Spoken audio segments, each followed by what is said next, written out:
So it was pretty much, hey, you have a normal life, we're at the zoo, and then later that evening, something terrible is happening in your life right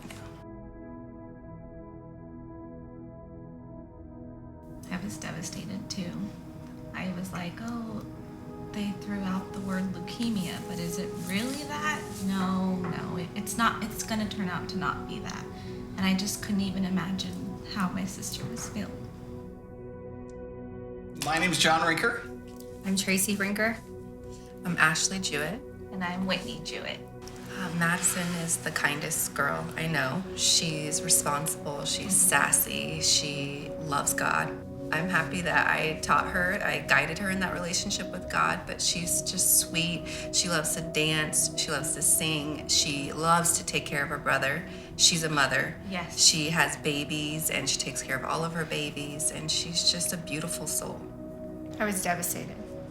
When she told me, I was afraid. I didn't even know, I couldn't even believe a 5-year-old child would be diagnosed with leukemia. I was scared. I was scared for her, and I was scared for my daughter. And I'm the analytical type, so as soon as they said what kind of leukemia it was, I'm online. And in situations like this, WebMD is not your friend. Worst thing Yes. ever.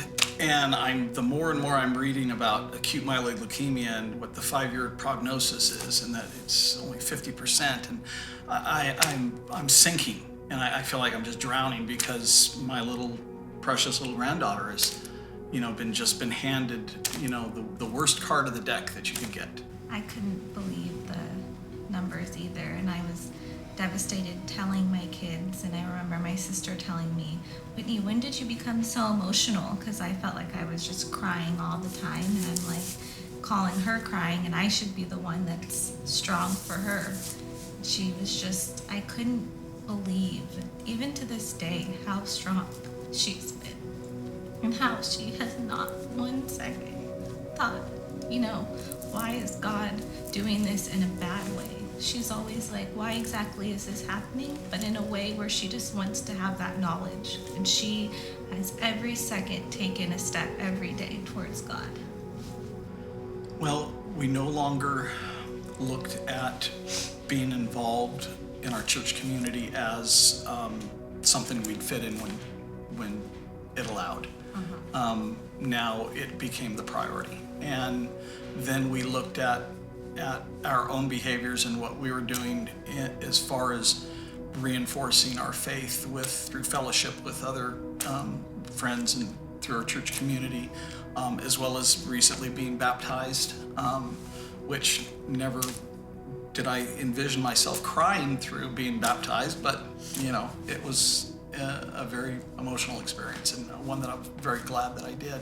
During this process, I turned to God immediately, and one of the things I did was I've never read the Bible, and so my mom mentioned to me that Palm Valley was doing the Year Bible, so I immediately joined, and I've gotten so much from that. Every day I read it, and I'm having days that I'm sad or scared or just depressed. I read the Bible and I instantly feel better, and I'm just back on track.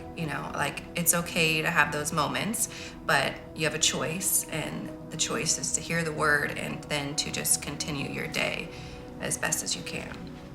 I think for me, one of the aha moments was there was a point in time in her treatment where Maddie's hair started falling out, and it was scaring her. And so Ashley made the decision to shave Maddie's head and shave her head as well for support. And so I said, okay, I'm going to shave my head. Dad shaved his head. Little brother shaved his head. Of course, he had no choice in the matter.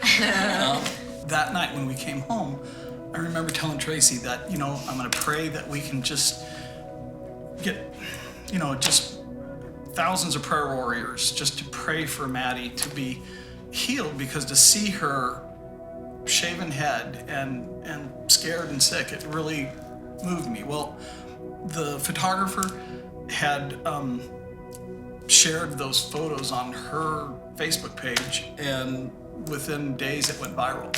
And there were thousands of people commenting and sending prayers and stuff. So it was like the prayer that I made, that we would get thousands of prayer warriors was like being answered.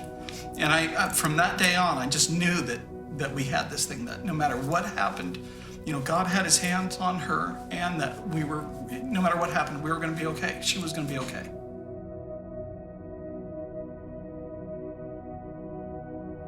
I think I've changed completely. I'm just a new person, and I gave it up to God. I put it in his hands, and I just feel peace. I feel peace, and I feel purpose, and I feel like I can do anything now. And I just feel so much more confident, and happy. I just think the world is beautiful, and if you seek beauty, it's all around you.